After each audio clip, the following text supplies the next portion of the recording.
Time, जनता की बात जनता के साथ। अहमदाबाद की उद्धव शमशान घाट पर अव्यवस्था को लेकर कांग्रेस ने भाजपा पर हमला बोला। भाजपा शासन में मृत्यु दंड का प्रावधान नहीं। उद्धव में रिश्तेदार की मौत के बाद अंतिम संस्कार में भी नहीं जुटी भीड़। भाजपा शासन में रिश्तेदारों का अंतिम संस्कार भी सम्मान पूर्वक नहीं किया जाता था। एएमसी के 10 से 15 हजार करोड़ के बजट में विकास की खूब चर्चा होती है। ठेकेदारों ने विकास के नाम पर करोड़ों रुपए का भ्रष्टाचार किया। भ्रष्टाचार का पैसा कमल के पास जाता है। कांग्रेस ने मांग की है कि परिवार के प्रत्येक सदस्य का अंतिम संस्कार सम्मान पूर्वक किया जाए। भाजपा शासक केवल ठेकेदारों को काली सूची में डालने पर जोर देते हैं। ठेकेदार जानबूझकर हरी लकड़ी लाते हैं। शमशान घाटों में दाह संस्कार की पर्याप्त जांच नहीं की जाती। एनटीवी टाइम के लिए चिराग सोनी की रिपोर्ट। छेल्लो मोक्षनो धाम कहेवाय, बधाय जवानुं छे। મને જે પીડા પડી છે આવી કોઈને ના પડે, આ મારી માંગણી છે, બીજી કોઈ માંગણી નથી। શું છે સમગ્ર મામલો? કોંગ્રેસનું સ્ટેન્ડ શું છે? ભાજપાના ભ્રષ્ટ શાસકોના 20 વર્ષના શાસન, સ્માર્ટ સિટી, મેગા સિટીના મોટા દાવા વચ્ચે ઓઢવ સ્મશાન ગૃહમાં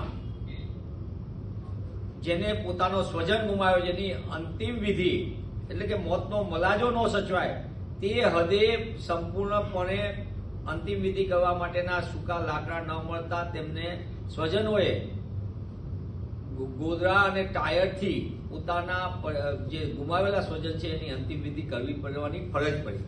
આ દેખાય છે કે ભાજપાના ભ્રષ્ટ શાસકો શહેરમાં અન્ય સુવિધા તો નથી આપ્યા, નળ ગટર અને રસ્તાની પાયાની સુવિધા, પણ સાથે સાથે સ્મશાનમાં જ્યાં અંતિમ વિધિમાં મોતનો મલાજો સચવાવો જોઈએ, સન્માન સાથે અંતિમ વિધિ, ત્યાં પણ અવ્યવસ્થાને અરાજકતા દેખાય।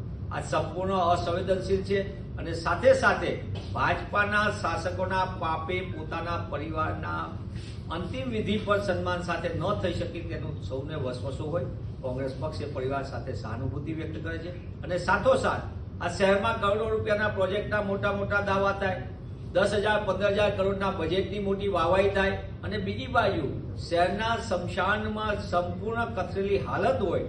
આ દેખાય છે કે ભાજપાના શાસકોનો ભ્રષ્ટાચાર કેટલી હદ સુધી વિકસી ગયો છે એનું આ એક વધુ વળવું ઉદાહરણ આપણી સામે આવ્યું છે।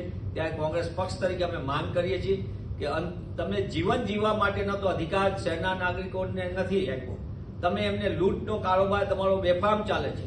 તમામ કોન્ટ્રાક્ટર વિકાસના પ્રોજેક્ટોના નામે કરોડો રૂપિયા કાન કૌભાંડથી થઈને કમલમ જાય છે, પણ તમે અંતિમ સ્થાન, અંતિમ વિધિ માટેનું સ્થાન જ્યાં છે સ્મશાન કામ, ત્યાં પણ તમે એને ભ્રષ્ટાચારથી બહાર નથી રાખી શક્યા। એની માટે કોઈ જવાબદાર તો ભાજપાના ભ્રષ્ટ શાસકો છે। ત્યારે તાત્કાલિકપણે માત્ર ઓઢવનું નહીં પણ અંતિમ સ્થાન જેટલા બી છે એની માટે વ્યવસ્થા કરવામાં આવે અને જે સ્વજન ગુમાવ્યું છે જેને એની અંતિમ વિધિ વખતેનું માન સન્માન સચવાય તે રીતે અંતિમ વિધિ થાય તેવી વ્યવસ્થા શાસકો ગોઠવે।